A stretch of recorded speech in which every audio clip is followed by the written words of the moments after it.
maksudnya tercatat sebagai Sayyid Syarif, Dzurriyyah Rasulullah. Ya kan lucu kalau misalnya ada orang mengaku sebagai Dzurriyyah Rasul di Indonesia, jalurnya dari Maroko, jalurnya dari Damaskus, tapi kakeknya atau leluhurnya yang dia sebut ini tidak ada pengakuan di Damaskus maupun di Maroko. Artinya di sana leluhurnya itu tidak diakui sebagai Dzurriyyah Rasul. Tiba-tiba anaknya anak cucunya, keturunannya di Indonesia ngaku sebagai Dzurriyyah Rasul. Kan lucu. Jadi umpamanya begini, ada seseorang mengaku sebagai anak saya, dia tinggalnya di Jakarta, tetapi di kartu keluarga anak yang mengaku itu adalah anak saya, di kakak itu nggak ada. Minimal pengakuan itu harus bisa dibuktikan secara ilmiah, secara data. Nah, rata-rata ini kan yang disodorkan selalu orang-orang yang mengaku cucu Nabi.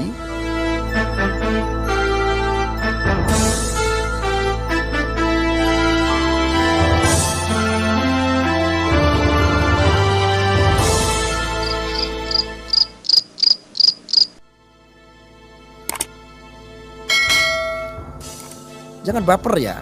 Untuk lembaga Robito yang terhormat, mohon maaf ya. Kami cuma nggak suka dan kami hanya kritis di sini mengkritik. Kami nggak mau salah mencintai. Ya kalau cuma pengakuan dari lisan, saya ini cucu Nabi. Saya ini adalah keturunan Rasulullah. Pak, anak kecil bisa, hidung mancung sedikit bisa. Di Cisarua Bogor, Pak, orang Arab banyak keturunan. Mulai dari jual hordeng, jual minyak. Dia nikah sama orang Indonesia. Yang tadinya dia hanya turis, datang ke Cisarua, dia ngadem.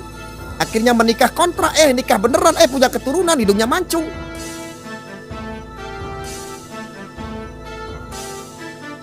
Logika nggak saya berbicara? Secara ilmiah nggak? Masuk akal nggak apa yang saya sampaikan? Nah, umat muslim, bagi mereka yang selalu menggembar-gemborkan, gue ini cucu Nabi, gue cucu Nabi ke-25, ke-26, ke-27. Bagaimana? Ada isbatnya nggak? Dari Robito sendiri aja nggak ada. Mohon maaf, dugaan saya. Kalau seandainya ada, boleh dong tabayun. Bisa nggak mengeluarkan isbatnya dari negara asal? Termasuk dari beberapa kitab dari Maroko, pernyataan-pernyataan itu. Referensi dari Maroko, dari Arab Saudi, dari ada nggak? Kami memiliki 9 kitab nasab. Kami bisa buka, cuman takutnya nanti malah ini menjadi geger gitu. Saya tidak memfitnah bahwa Robito itu tidak zuriat Rasul, enggak. Saya tidak memfitnah bahwa Robito itu salah, enggak. Saya enggak menghina, enggak menuduh bahwa Robito itu mengeluarkan nasab-nasab palsu, enggak. Cuman kadang-kadang saya berpikir, masa iya sih Robito itu ada oknumnya bisa jual beli gelar? Tapi kan dulu pernah rame. Ada dulu dugaan-dugaan itu. Praktik-praktik jual beli gelar. Tapi itu hanya dugaan orang-orang isu dulu ya. Saya nggak membenarkan itu. Saya masih meyakini bahwa Robito itu benar. Cuman ini loh oknumnya ini yang suka mengaku sebagai cucu Nabi, akhirnya bawa Wali Songo, seolah-olah Wali Songo tidak punya keturunan, bahwa keturunannya itu nggak zuriat karena sudah terputus, karena dari perempuan. Pak, keturunan Wali Songo itu kalau diurut-urutkan dari Sunan Ampel, itu ada keturunan putra maupun putri. Saya kritis karena saya mencintai habaib. Cuman saya nggak mau salah mencintai seseorang. Masa ketika kita mencintai pacar kita, ketuker, akhirnya mencintai istri orang, kan gue nggak mau. Jangan pada baper ya, saya menyampaikan apa adanya. Saya ada kawan yang sudah mutar-mutar di Timur Tengah, sampai ke Maroko, sampai kemana-mana, yang juga paham betul tentang nasab. Mau nggak saya setelin? Kalau seandainya ada statementnya Bahar Smith tentang Wali Songo, boleh nggak saya setelin di sini? Tapi jangan ada yang baper ya. Nanti marah-marah, handphone saya pecah, dibanting. Nggak boleh ya. Jangan baper. Serius, jangan baper. Ini saya sampaikan. Supaya ini nggak, yang ngomong tuh juga saya ada sumbernya. Ya kalau memang ini nggak betul ya silakan, kita bisa buktikan, kita jeleng-jelengan gitu. kita uji secara ilmiah, kita uji secara DNA, dan kita minta bukti ada isbatnya tidak. Saya masih kadang-kadang mikir karena saya kritis ya, Robito ini ada isbatnya nggak ketika ada orang-orang yang legalitasi apa? Mereka adalah Zuriat, dia punya buku nasab gitu. Ada isbatnya nggak? Jangan isbat bikinan sendiri dari keluarga sendiri gitu maksud saya. Boleh dong saya nanya, kan saya nggak paham. Boleh kan? Boleh nggak saya buka teman-teman? Kemarin pernyataan tentang Wali Songo itu bukan Habib. Ya memang bukan Habib, Sayyid. Nah ini ada yang ngomong seperti ini. Bentar ya.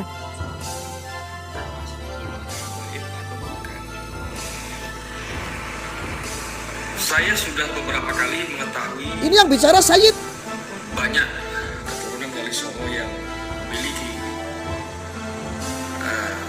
wasiqah ya, al-makhtutat al-qadimah, manuskrip catatan kuno, dan sudah banyak juga yang diisbat mendapatkan syahadah nasab dari Naqobah as-Sadatul Ashraf, negara asal leluhurnya, seperti dari Maroko, dari Baghdad, Irak, ya, ada yang dari Turkistan.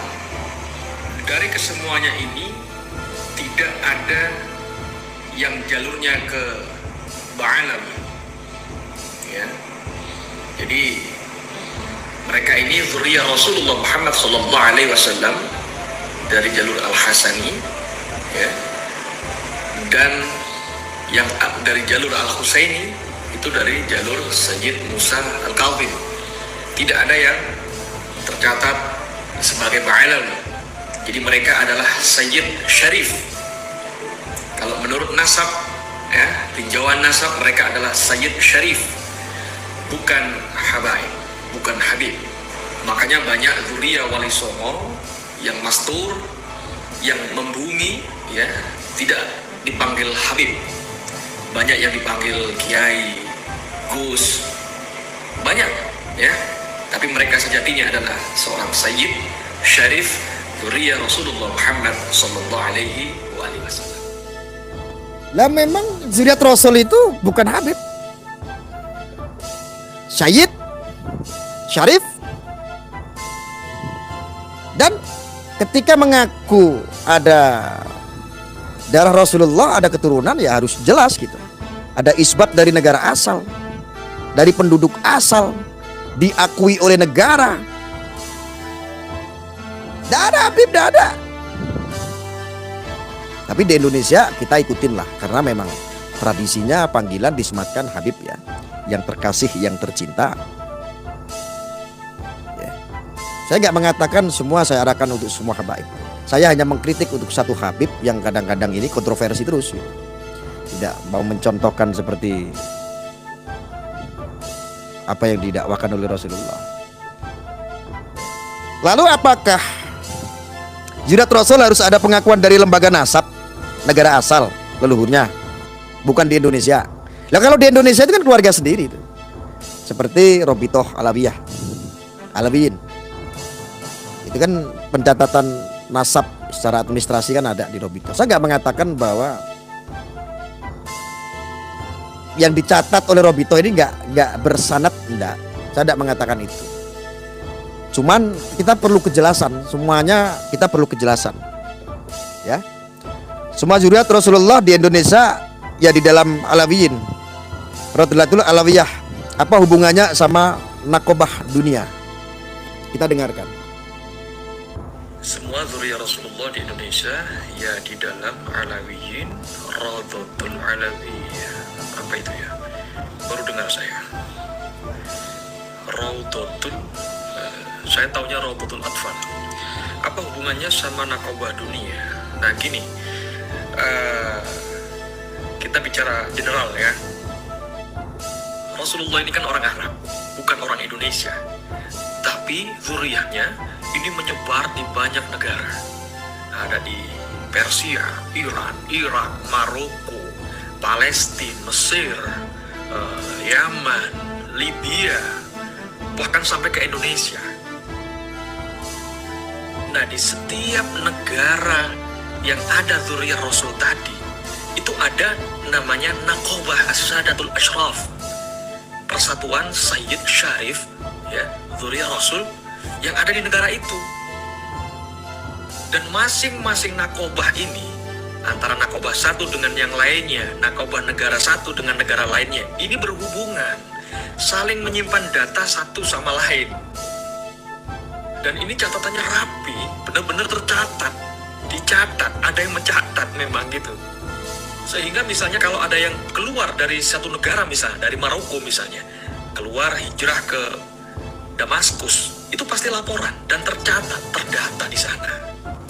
Kemudian yang dari Damaskus misalnya hijrah ke Indonesia, jadi leluhurnya yang dari Damaskus itu tercatat di Damaskus, dan yang tercatat di Damaskus tadi juga tercatat ada di Maroko, begitu. Makanya kalau ada seorang Sayyid Syarif atau siapapun yang punya catatan nasab ke Rasulullah dari jalur Maroko, jalur Damaskus, maka dia harus memiliki pengakuan bahwa kakeknya dulu, keluarganya dulu itu tercatat di Damaskus dan di Maroko. Maksudnya tercatat sebagai Sayyid Syarif, dzurriyyah Rasulullah. Ya kan lucu kalau misalnya ada orang mengaku sebagai dzurriyyah Rasul di Indonesia, jalurnya dari Maroko, jalurnya dari Damaskus, tapi kakeknya atau leluhurnya yang dia sebut ini tidak ada pengakuan di Damaskus maupun di Maroko. Artinya di sana leluhurnya itu tidak diakui sebagai dzurriyyah Rasul. Tiba-tiba anaknya anak cucunya, keturunannya di Indonesia ngaku sebagai dzurriyyah Rasul, kan lucu. Jadi umpamanya begini, ada seseorang mengaku sebagai anak saya, dia tinggalnya di Jakarta, tetapi di kartu keluarga anak yang mengaku itu adalah anak saya, di KK itu nggak ada. Minimal pengakuan itu harus bisa dibuktikan secara ilmiah, secara data. Nah, rata-rata ini kan yang disodorkan selalu orang-orang yang mengaku cucu Nabi. Sekali lagi saya ulangin untuk yang terhormat Robitoh, saya tidak mengklaim bahwa Robitoh ini nasabnya yang dikeluarkan palsu, tidak. Tetapi saya kritis di sini bertanya, apakah Robitoh itu ada isbatnya? Karena saya punya kawan Syed maupun Syarif, dzurriyyah Rasul yang sudah mutar-mutar di seluruh dunia, sampai ke Maroko, sampai kemana-mana ke negara Timur Tengah. Dan beliau juga ada kitab rujukannya, yaitu kitab nasab, ada sekitar 9 yang tadi saya sampaikan. Dan saya sudah memiliki kitab tersebut, saya mau pelajari itu. Ya. Makanya kalau seandainya ada yang keberatan, siapa itu Bahar yang mengotak-atik membawa-bawa Wali Songo, keturunan-keturunan Wali Songo terputus, nggak ada dzurriyyah Rasul, ini seolah-olah kan Anda mengkerdilkan orang-orang keturunan dzurriyyah Rasul yang ada di Indonesia, seolah-olah kan begitu.